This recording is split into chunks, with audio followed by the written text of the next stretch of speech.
제가 볼 때 대한체육회가 축구협회 정관 위반 사항들을 시정하기 위해서 적게 개입했다면 저는 오늘의 청문회까지 오지 않았을 수 있다고 생각합니다. 또 대한민국 축구 팬들이 큰 상처를 받지 않았을 수도 있다 생각을 합니다.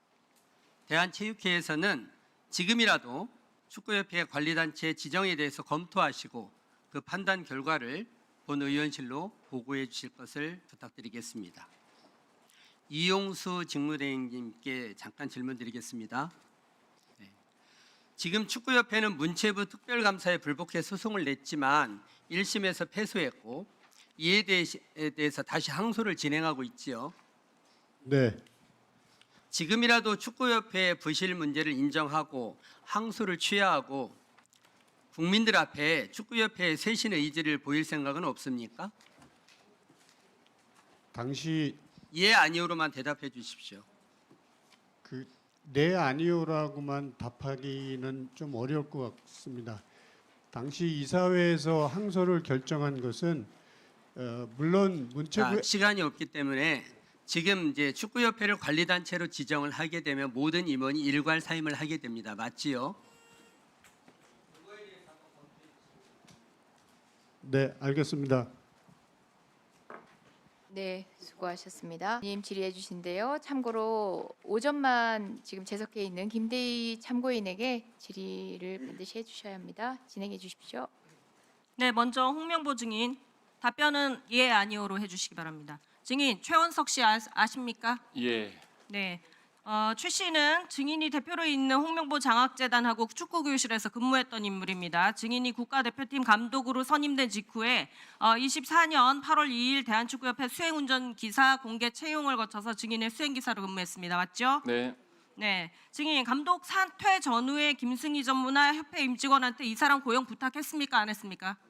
전혀 부탁하지 않았습니다. 잘 챙겨달라 이런 취지 안 했습니까? 예, 없었습니다. 네, 증인 국회 위증 처벌됩니다. 잘 네. 아시고 계십시오. 예. PPT 주시죠. 증인이 월드컵 성적에 책임지고 6월 29일 사퇴한 바로 다음 날에 협회에서 당초 1명이던 사무처 직원 채용을 3명으로 늘리라는 보고서를 기한을 합니다. 공교롭게 늘어난 자리가 2자리인데 증인과 함께 일했던 수행기사와 대표팀 지원 직원 2사람이 해당 공채에 나란히 지원해서 면접까지 올라갔습니다. 증인 2사람한테 채용 인원이 1명에서 3명으로 확대된다 이런 얘기 한 적 있습니까? 없습니까? 없습니다. 네, 없습니까? 이 증인 2024년에도 증인이 감독으로 선임되자 증인이 대표로 있는 재단 직원이 수행기사로 채용됐습니다. 당시에도 협회에 채용을 부탁하거나 추천한 사실 있습니까? 없습니까? 없습니다. 없다고요? 네. 최원석 포함 증인의 측근이 2차례나 우연히 채용에 지원했다고요? 네, 국민 바보로 하십니까? 아닙니다. 전형적인 패밀리 비즈니스입니다. 이런 제 식구 챙기기가 반복되니까 축구 카르텔이라는 비판 받는 거 아닙니까? 부끄러운 줄 아십시오. 지금 김승희 말씀하신 것 전무이사 전혀에 대해서는 그만하십시오. 김승희 전무이사. 당초 1명이던 채용 인원 3명으로 늘리는데 직접 관여했습니까? 지시했습니까? 크게 말씀하십시오. 증인은 이 변경 계획을 최종 결재한 전무이사인데 네, 홍명보 감독이나 감독 측 관계자로부터 2명 채용 부탁받은 사실 있습니까? 없습니까? 없습니다. 없어요. 네, 증인 협회가 추가 채용 사유로 외부 자료 대응과 회장 선거 사무를 들었습니다. 근데 회장 사퇴는 이미 한 달 전 예고가 됐죠. 왜 홍명보 감독이 사퇴 귀국한 직후 갑자기 이 시급한 업무가 된 것이죠? 그건 시급한 업무라기보다는 지금 그 인원이 관뒀기 때문에 거기서 인사총무팀에서 적절한 실무진 판단이란 얘기 아닙니까? 예, 결국? 맞습니다. 예. 네. 이 사건이요. 홍명보 감독 선임 과정에서 드러난 그 절차적인 것과 똑같습니다. 지금 판박입니다. 먼저 결론 정해놓고 나중에 절차를 끼워 맞춘 거 아니냐 이렇게 의혹을 가질 수밖에 없습니다. 다음 PPT 보시죠. 채용 공고 바뀌고 나서 측근 2사람이 마감 직전에 지원합니다. 둘 다 동일 항목에 만점을 받고요. 면접까지 올라가게 되죠. 내부 제보 받았습니다. 내부 제보에 따르면은 적당하게 붙여놓고 면접 때 붙이자 이런 얘기가 있었다고 합니다. 장관님. 네, 현재 진행 중인 대한축구협회 특정감사에 해당 사안 반드시 포함시켜서 조사해 주십시오. 24년에 수행기사 채용 과정도 함께 조사해서 의혹 해소해 주시기 바랍니다. 네, 알겠습니다. 네, 이런 일이 한두 건이 아닌 걸로 알고 있습니다. 자, 참고인 중에 김대희 K축구혁신위원 질의하겠습니다. 김대희 교수님, 대한축구협회가 이렇게 비위와 부실이 계속해서 반복되고 있는데 내부 통제와 문체부의 감독 모두 제대로 작동하지 않고 있습니다.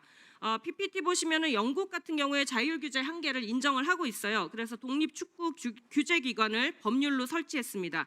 우리도 축구협회 개혁 위해서 독립적 규제 체계, 감독 선임, 위원회 운영의 투명성을 보장하는 그런 입법 필요하다고 보시지 않으십니까? 네, 입법이 좀 필요할 거로 예상이 되고요. 그 배경을 잠깐 말씀드리면 영국 같은 경우에도 2021년에 정부 주도로 독립조사위원회를 설치해가지고 조사를 많이 했었습니다. 그래서 내부 통제라든지 아마 자정 능력이 이제 없다라고 판단을 해서 2025년도에 풋볼 거버넌스 액트 2025라는 법률을 제정해서 독립 그 규제 기관을 설치를 했고요. 또 마찬가지로 축협이나 아니면 대한체육회 규정, 내부 규칙이나 지침 같은 걸로 해결이 안 되는 사항들이 있다라고 하면 추가적인 입법을 통해서 아마 필요한 사항이 있다라고 판단되고 있습니다. 지금 축구협회 같은 경우 이중적 지위를 가지고 있잖아요. 사적 기관 아니지 않습니까? 예, 국민 세금이 많이 들어가는 부분 아닙니까? 그래서 영국 제도를 그대로 답습하기는 뭐 하겠지만 한국형 제도를 만들어야 된다. 부분 도입이 가능하다 이렇게 보시는 거죠? 네, 맞습니다. 영국 같은 경우도 그 독립조사위원회를 정부가 발족할 때도 그때 나왔던 최고의 가치는 축구는 협회의 것도 아니고 구단의 것도 아니고 팬들의 것이다라는 기치를 가지고 전 스포츠부 장관이 독립조사위원회 위원장으로서 독립조사를 했던 걸로 제가 기억을 하고 있습니다. 이 입법에 어떤 부분들이 좀 반영이 됐으면 좋겠습니까? 지금 K축구혁신위원으로 계시기 때문에 어떤 부분들이 반드시 시정이 돼야 되고 그런 부분이 입법에 담겨야 된다고 보시는지 말씀 좀 해주십시오. 예, 아직 혁신위원 저희 오늘 위원장께서도 나와 계시지만 아직 저희 혁신위원회에서 아직 그런 사항들 거버넌스까지는 지금 다루고 있는데 아직 세부적인 내용들은 다루고 있지 않습니다. 다만 그동안 나왔었던 문제들이 있잖아요. 네, 그래서 그런 부분들은 아마 대연체계 규정이라든지 축구협회 규정이라든지 아니면 내부 규정 같은 걸로 해결이 안 되는 사항들이 아마 분명히 있을 거고 그러한 것들은 저희 위원회에서 좀 정리를 해서 입법이 필요한 것들은 아마 다시 제안을 드릴 수 있지 않나라고 생각되고 있습니다. 네, 감사합니다. 본 의원이 관련 법안 제대로 팔로우업해서 추진을 입법을 하도록 하겠습니다. 이 자리에 계신 선배 동료 위원님들께서도 법안 발의 동참해 주시기를 요청드립니다. 감사합니다. 자, 장관님 질의 좀 드리겠습니다. PPT 보시죠. 네, 정몽규 회장 체제에 52대부터 54대까지 축구협회 회장단에 문체부 고위공직자 출신이 들어갔어요. 김정배 전 2차관, 김기흥 전 체육국장, 조현재, 곽영진 전 1차관입니다. 실무총괄과 대외 협력을 맡아서 친정인 문체부와 대한체육회를 상대했는데요. 대관 활동을 한 것이죠. 자, 심각한 게 이 자리가 단순히 명예직이 아니라 김정배 전 부회장만 예로 들어보면 재임 중에 사용한 법인카드 총액만 4,500만 원입니다. 여기 보수, 자문료, 각종 수당까지 지급이 됐는데 감독기관 출신의 정관에게 자리뿐 아니라 막대하게 경제적 혜택까지 제공된 거죠. 네? 네. 여기 이해충돌 문제가 발생할 수 있잖아요. 그리고 여기에 대해서 문체부는 허위 자료를 냈습니다. 24년, 26년 반복해서요. 대한축구협회 임원 관련 자료를 제출 시 고의로 문체부 출신 고위공직자를 누락을 했습니다. 이런 비판이 나올 것을 회피하기 위한 목적이죠. 이쯤 되면은 정관 예우가 아니라 축체부 카르텔입니다. 축체부 카르텔. 네. 문체부 출신 임원 취업 심사와 보수 자문료 수당, 법인카드 사용, 문체부 직원 접촉 내역 전수조사에서 본 의원한테 보고해 주십시오. 덧붙여서 문체부 출신 고위공직자, 소관 공직유관단체, 저작권 심사단체 등등 취업심사 어떻게 강화할지 대책 마련해서 함께 보고해 주시기 바랍니다. 네, 의원님 2026년에 보고하는 자료에 빠졌다는 건 제가 경위를 한번 확인을 해보도록 하겠습니다. 그리고 원래 대한축구협회는 퇴직 공무원 취업을 제한하는 근거가 없어서 그동안 그런 사례가 있었던 걸로 확인되고 있습니다. 그래서 앞으로는 취업 제한을 담당하고 있는 인사협심처와 협의를 해서 이런 부분들에 문제가 소지가 없는 방법을 지금 검토를 해서 의원님께 보고드리도록 하겠습니다. 네, 마무리 부탁드립니다. 네, 다음 질의 시간에 이어가 주시기 바랍니다. 위원님들 질의하시는 가운데 확인한 내용인데요. 조계원 위원님께서 그 대한축구협회 요청하신 그 감독의 경기 결과 보고서 의원실 제출 요망에 대해서는 제출이 불가능한 자료라서 열람하는 것으로 의원실과 협의를 완료했다고 합니다. 위원님 열람을 통해 가지고 확인하시고 질의에 참조하실 수 있으신 거죠? 예, 진선미 위원님께서 홍명보 감독에게 요청한 업무 추진비 사용에 관한 증빙 자료 제출 요망은 지금 당사자 본인이 준비해야 된 자료인데 준비해온 자료가 현재 없다는 상황인 것 같은데요. 질의에 참조할 수 있는 방식 또는 당사자가 지금 홍명보 증인 당사자가 지금 답변을 통해 가지고 할 수 있는 내용은 아닌 것 같아요. 어떤 방식으로 해소할 수 있을 것인지 나중에 의원실하고 협의를 하면서 절충점을 찾아가는 방법도 있을 것 같습니다. 향후 뭐 자료 제출을 하겠다라든지 또는 그걸 또 의원실에 수용할 수 있는지 아니면 적절한 방식으로 설명하고 의원실이 납득한다든지 그 절차 뭐 오찬 중에라도 밟아 주시길 바랍니다.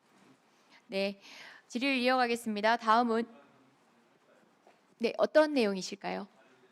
네, 그러면 잠시 노정면 의원님께 1분 의사 진행 발언 드리겠습니다.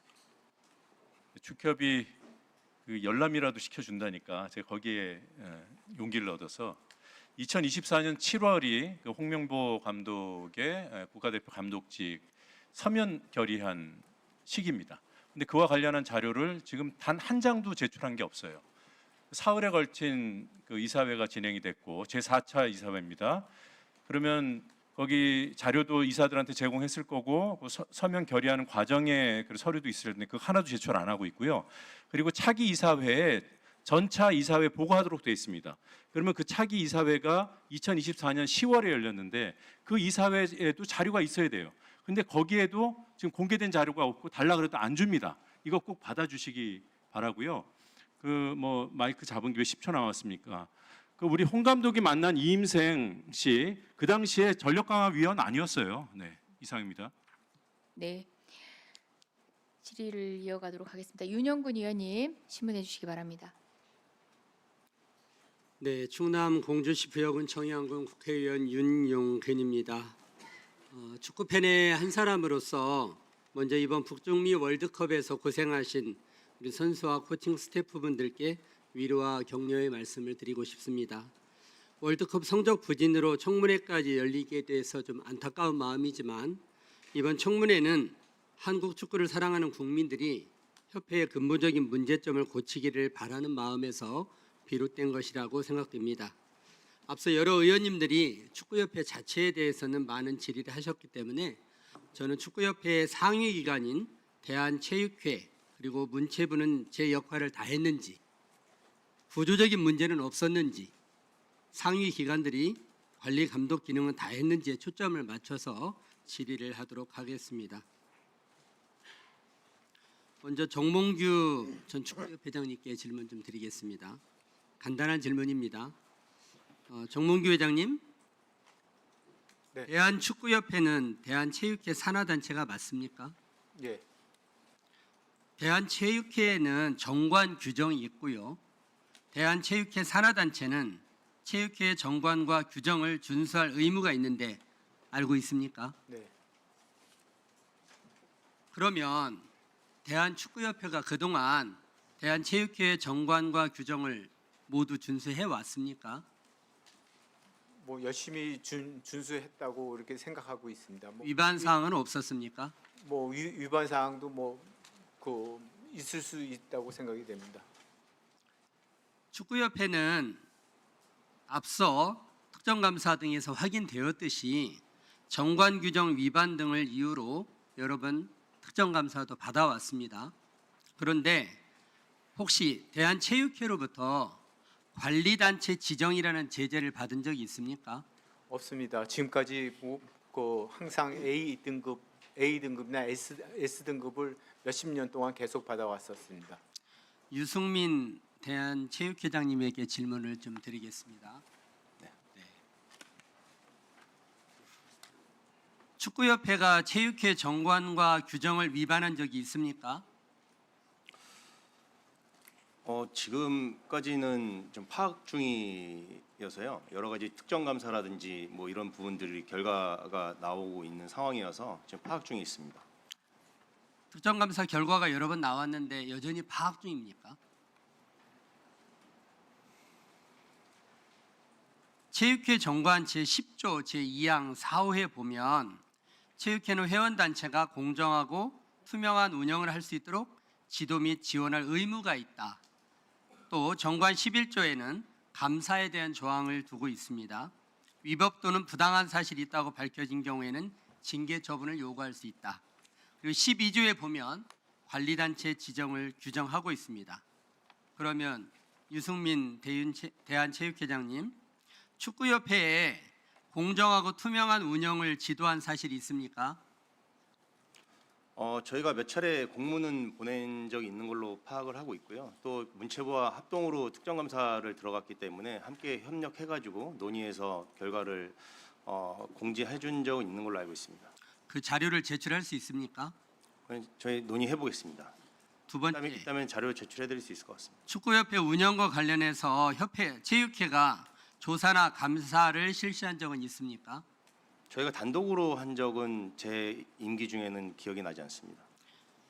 회원관리단체인 축구협회 관리단체 지정 제재를 가한 적이 있습니까? 그런 적은 없습니다.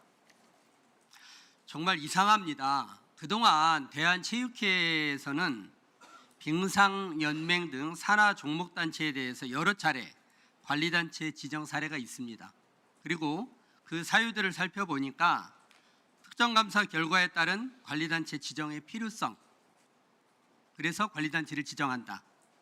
회장을 비롯한 집행부의 사임으로 인한 사무처의 안정과 신임회장 선출 등 집행부의 정상적 운영에 차질이 예상돼서 관리단체로 지정한다. 체육회 정관 등 제규정에 대한 중대한 위반, 제규정에 대한 준수 의무 해태 등 여러 가지 사유가 있었습니다. 그러면 지금 축구협회의 문제 상황은 위에 종목단체, 관리단체 지정 사유를 다 합친 수준 정도에 해당합니다. 그런데 왜 축구협회에 대해서는 대한체육회는 아무런 제재를 하지 않았습니까? 일단 과거에 이제 빙상연맹과 컬링연맹 등 그 관리단체 지정 사례가 있고요. 저희가 관리단체 지정 요건이 있는데요. 그 요건에 대해서는 이게 관리단체를 지정한다는 것이 굉장히 간단한 문제는 아니기 때문에 면밀하게 검토하고 있습니다. 아이러니한 거는 그러한 그 지금 대한체육회 회장인 유승민 회장이 K축구혁신위원회 공동위원장을 맡고 있다는 사실입니다. 대한축구협회에 대해서 아무것도 안 한 당사자가 어떻게 그 K축구혁신위원회 공동위원장이 될 수 있다는 것인지 저는 전혀 납득이 가지 않습니다.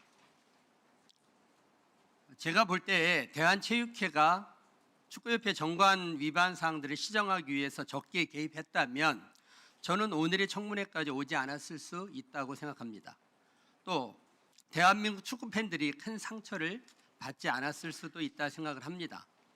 대한체육회에서는 지금이라도 축구협회 관리단체 지정에 대해서 검토하시고 그 판단 결과를 본 의원실로 보고해 주실 것을 부탁드리겠습니다. 이용수 직무대행님께 잠깐 질문 드리겠습니다. 네. 지금 축구협회는 문체부 특별감사에 불복해 소송을 냈지만 1심에서 패소했고 이에 대해서 다시 항소를 진행하고 있지요.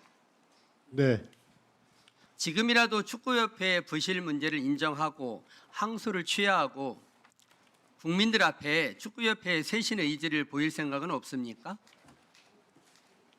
당시 예, 아니오로만 대답해 주십시오. 네 아니오라고만 답하기는 좀 어려울 것 같습니다. 당시 이사회에서 항소를 결정한 것은 물론 문체부 시간이 없기 때문에 지금 이제 축구협회를 관리단체로 지정을 하게 되면 모든 임원이 일괄 사임을 하게 됩니다. 맞지요? 네, 알겠습니다. 네, 수고하셨습니다.